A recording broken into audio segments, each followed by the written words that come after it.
হোচিমিনে এসে দুপুরের খাওয়া দাওয়া সেরে আমরা প্রথমেই চলে আসলাম ইন্ডিপেন্ডেন্স প্যালেসে। জায়গাটা ছিল দেখার মতন। চলো আমার সঙ্গে তোমরাও দেখে নাও। তো হ্যালো বন্ধুরা, কেমন আছো সবাই? আমার নতুন আরেকটা ব্লগে তোমাদেরকে অনেক ওয়েলকাম জানাই। প্রথমেই পেট পুজো সেরে নিলাম এখানে এসে, তারপরে চলে আসলাম ইন্ডিপেন্ডেন্স প্যালেস। ইন্ডিপেন্ডেন্স প্যালেসে ছিল তৎকালীন সরকারের বিভিন্ন রকমের জিনিস। যেমন ধরো, এখানে ওরা কিভাবে কনফারেন্স করতো, কিভাবে আলোচনা সভা বসাতো সেই জায়গা, তারপরে ওদের শোয়ার জায়গা, ওদের খাওয়ার জায়গা, এমনকি গেমিং জোনও ছিল। মানে ওরা যে জায়গায় গেম খেলতো সেই সমস্ত কিছু। এই দেখো, যেরকম এই জায়গাটা, এখানে এটা ছিল ওদের কনফারেন্স রুম। এরকমই বিভিন্ন রুমগুলো ওদের আলাদা আলাদা করা ছিল, সেটাই ছিল দেখার জায়গা। বিরাট বড় একটা প্যালেস, দেখে তোমরা বুঝতেই পারছো, কিছুটা বুঝতে পারছো। সত্যি কথা বলতে কি, ইন্ডিপেন্ডেন্স প্যালেসে ঢোকার পর থেকেই না আমার শরীরটা ভীষণ খারাপ করছিল। যাই হোক, ইন্ডিপেন্ডেন্স প্যালেস দেখা হয়ে যাওয়ার পরে আমরা চলে আসলাম ওয়ার মিউজিয়ামে। এই দেখো, ওয়ার মিউজিয়াম বড় বড় করে লেখা আছে।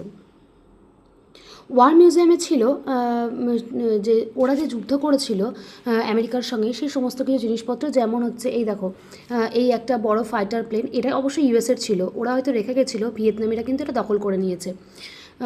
আর ছিল, মানে ভিয়েতনামের সোলজাররা এটা দখল করে নিয়েছে। আর ছিল এই দেখো, এরকম বড় বড় ট্যাঙ্ক, মানে আর্মি ট্যাঙ্ক, ভিয়েতনামের আর্মি ট্যাঙ্ক। তারপরে ছিল যুদ্ধের সমস্ত রকমের জিনিসপত্র, মানে যেগুলো নিয়ে আর কি যুদ্ধ করতে যাওয়া হয়।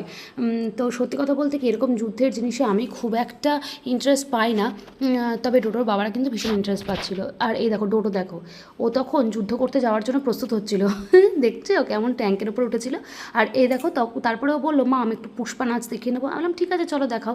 তারপরে এই যে বড় বড় নৌকা দেখছো, এই নৌকার সঙ্গে ও ঝুলছিল। মানে ওর যা কাজ আর কি, এত দুষ্টুমি করে সে আর বলার কথা না। কিছুক্ষণ পরে আমরা ঢুকে গেলাম ওয়ার মিউজিয়ামে। এখানে নানান রকমের স্লোগান লেখা ছিল, তখন যে মেয়েদের ওপর নানা রকমের অত্যাচার হতো তার জন্য বিভিন্ন রকমের স্লোগান এখানে ছিল। একদম বাজে কথা বলবি না। এই মিউজিয়ামটা অনেকটাই বড় ছিল, কিন্তু দুর্ভাগ্যবশত আমরা ওপরে আর যেতে পারলাম না, কারণ শরীর একদম ভালো লাগছে না। কালকে রাত 12টায় ঘুমিয়ে আজকে ভোর 4:45টার সময় উঠেছি, স্নান হয়নি এখনো পর্যন্ত। এখন বাজছে বিকেল 4:15, মানে ভিয়েতনামের টাইম অনুযায়ী 4:15। তো যেটা বলছিলাম, যে শরীর আর সাথ দিচ্ছে না, আর একটুও ভালো লাগছে না। এখন একটু চুপচাপ দিয়ে বাসে বসি, মুখ চোখ দেখে বুঝতেই পারছো ভীষণ টায়ার্ড। তো আমি যেহেতু দেখতে পারলাম না, তোমাদেরকেও এটা শেয়ার করতে পারলাম না।